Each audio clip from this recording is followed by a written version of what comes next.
गेले काही दिवसात बिघडलेली दिसते. सोशल फॅब्रिक महाराष्ट्राचं तुटता कामा नये आणि महाराष्ट्राचा एकोपा इथला सलोखा कायम राहायला पाहिजे.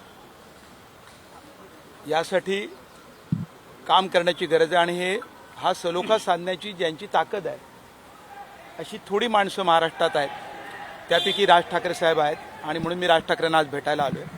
अनेक नेत्यांना मी भेटणार आहे की राजकारण राहू दे बाजूला, निवडणुका येतील जातील, पण राज्यामध्ये समाजामध्ये विशिष्ट येता कामा नये आणि अकारण काही लोक भडकवत आहेत वातावरण, ते बिघडू नये यासाठी सगळ्यांनी पुढाकार घेण्याची आवश्यकता आहे.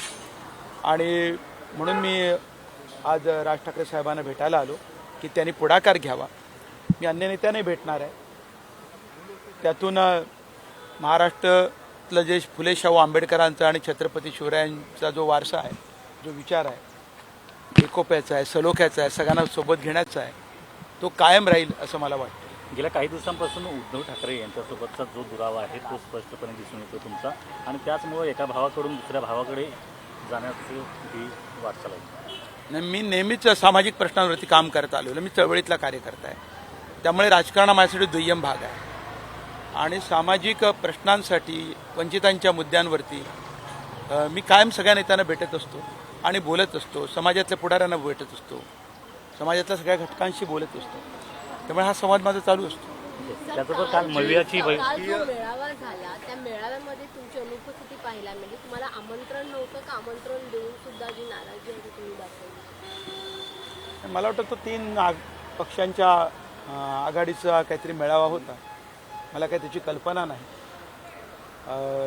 आणि काहीतरी नवा चेहरा जाहीर करावा वगैरे या मुद्द्यावर तर तो होता. त्याचं काय झालं मला, मी उपस्थित नव्हतो, पण मी वर्तमानपत्रात वाचलं, त्यावरून एवढंच दिसतं की त्यासाठी काहीतरी तो होता. नाही, इतर छोटे घटक पक्ष प्रश्नावरती इतर नेत्यांच्या भेटीगाठी घेत आहेत. राजकीय याच्यावरती सुद्धा अनेक भेटी झालेल्या आहेत. आज राज ठाकरेंसोबत राजकीय काही झालं का? विधानसभेत सामाजिक सलोखा हा राजकीय संवादातूनच होतो आणि राजकीय नेते त्यासाठी काम करू शकतात, याची मला खात्री आहे आणि धारणा आहे. आणि म्हणून मी भेटतो. मी काय राज ठाकरेंना आज भेटलो, अनेकदा भेटलो, तुम्ही पाहिलंय मला. आघाडीतून बाहेर पडले असं म्हणायचं का? आणि महायुतीच्या जवळीकता ते महाविकास आघाडी ठरवेल काय करायचं ते.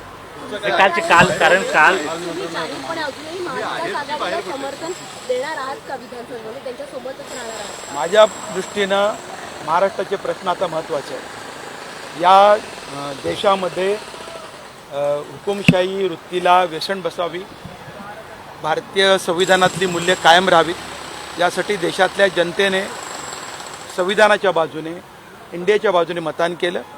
त्यासाठी आम्ही त्यासोबत होतो, इंडियाच्या सोबत होतो. आता ती निवडणूक संपलेली आहे.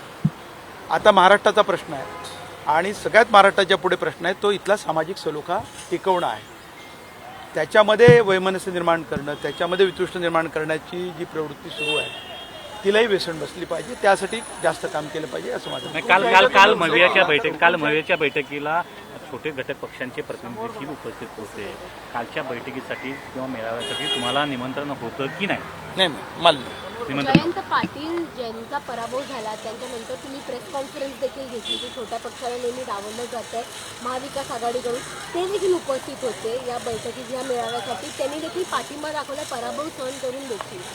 नाही, महाविकास आघाडी थोडी हवेत असेल, पण 2 गोष्टी आहेत. एक तर इथले वंचितांच्या बाबत आणि इथल्या अल्पसंख्याक समुदायांच्या बाबत आणि इथल्या प्रश्नांच्या बाबत आघाडीने आपली भूमिका स्पष्ट केली पाहिजे, हा माझा आग्रह आहे. तुम्ही हुकुमशाहीचा उल्लेख केला. विधान परिषदेच्या निवडणुका झाल्यानंतर तुमच्या गाठीभेटी मुख्यमंत्री असतील किंवा महायुतीचे नेते असतील याच्याशी जास्त वाढताना पाहायला मिळतात. मी सगळ्यांशी भेटत असतो. माझी भूमिका राजकीय ही कायम राहिलेली आहे. मी त्यात तसोबरी बदल करत नाही. समाजवाद आणि सेक्युलरिझम ही दोन्ही माझ्यासाठी जीवनमूल्य आहेत.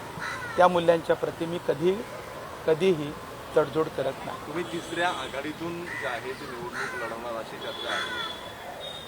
अजून काहीच आहे. मी काय म्हटलं, निवडणूक फार लांब आहे, 3 महिने. आयोगाने जातात 3 महिने पुढे ढकलली आहे. त्यामुळे आता ती चर्चाच लांबली. आजची भेट ही तिसऱ्या आघाडीसाठी होती.